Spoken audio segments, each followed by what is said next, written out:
ఈ ఒక చిన్న స్టోరీ. ఒక ఊరిలో ఒక బామ్మ ఉందంట. ఆ బామ్మకి ఒక కొడుకు, కోడలు ఉన్నారంట. ఆ కొడుకు, కోడలికి చాలా సంవత్సరాలైన పిల్లలు పుట్టారంట.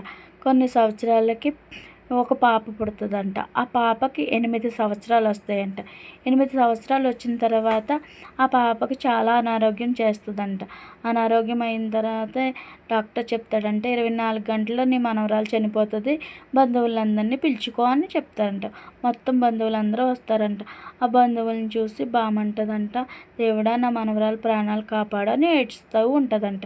అయితే బంధువులందరూ అంటారంట, ఈ బామ్మకి ఆ మనవరాలు అంటే ఎంత ఇష్టమో అని అంటారంట. ఇంకా బామంటదంట, ఓ యమధర్మరాజా నా ప్రాణాలు తీసుకుని నా మనవరాలు ప్రాణాలు కాపాడు అని అంటదంట. అయితే ఏడ్చుకుంటూ వాకిట్లో కూర్చుని ఏడ్చుకుంటూ ఉంటుందంట. ఇంతలో ఒక గేదె తన తాడుని తెంపుకొని మొత్తం చెట్లు పుట్టలు అన్నీ దున్నుకుంటూ పొడుచుకుంటూ అక్కడ కుండలు ఉంటే ఆ కుండలను కూడా పొడుచుకుంటే కొమ్ములకి ఆ కొండలు తగులుకుంటాయంట. అయితే పరిగెట్టుకుంటూ బామ్మ వైపు ఆ గేదె వస్తూ ఉంటుందంట. ఆ గేదె వస్తూ ఉంటే అప్పుడు ఆ బామ్మ అంటదంట, అయ్యో ఇందాక నేను యమధర్మరాజుని నా మనవరాల ప్రాణాలు పొదిలి నా ప్రాణాలు తీసుకెళ్ళమన్నాను, యమధర్మరాజు నా ప్రాణాలు తీసుకెళ్ళటానికి వస్తున్నట్టున్నాడు అనుకుంటుందంట.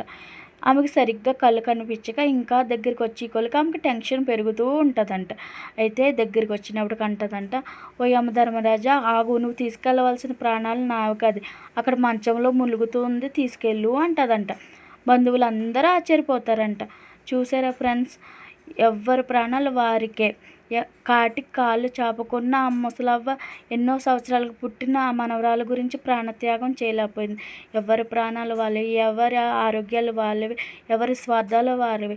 ఈ లోకంలో ఇప్పుడున్న ప్రేమలన్నీ కల్తీ ప్రేమలే ఉన్నాయి.